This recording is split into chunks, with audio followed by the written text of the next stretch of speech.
This is a serious storm that has caused serious damage in our state. Over 1 million households without power. We're still in the process of evacuating patients out of hospitals and nursing homes. We're pleased we haven't seen breaches in the levees. We're pleased we haven't seen major flooding in New Orleans, some of the areas that flooded before. But there are serious challenges that are going to be present not only in southwest and southeast Louisiana, but throughout our entire state. I also want to thank the great people of Louisiana for their resilience. I know we'll be going through many hardships in the days and weeks ahead, but I also want to thank the great people of this very generous country who've opened their doors to thousands of our people, that have sent medical teams, that have sent search and rescue teams.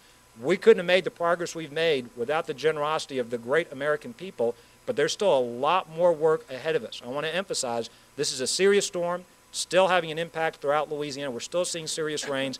With over 1 million of our people without power, we've got serious challenges ahead of us when it comes to health care, road debris removal, and other challenges. The good news is we're working with our federal and local and other state partners to address each of those challenges.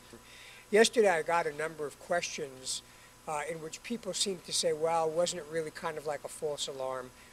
Nothing could be further from the truth. This storm came ashore, depending on who you listen to, is either a category, very low category 3 or very high category 2, which is frankly comparable to Katrina in terms of intensity.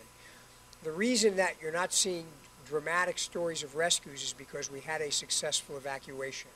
And the reason I mention this is because we have another storm bearing down on the United States, which is Hurricane Hannah, and we have another storm, Ike, which is on its way.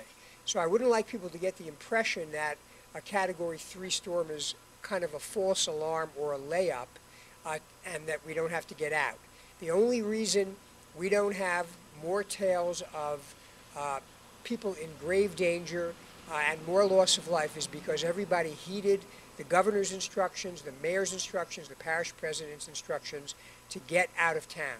And that's why the message I want to send for the communities elsewhere in the country is get that evacuation right, because if you don't do it, then you're going to have a much less happy first 24 hours when that storm hits.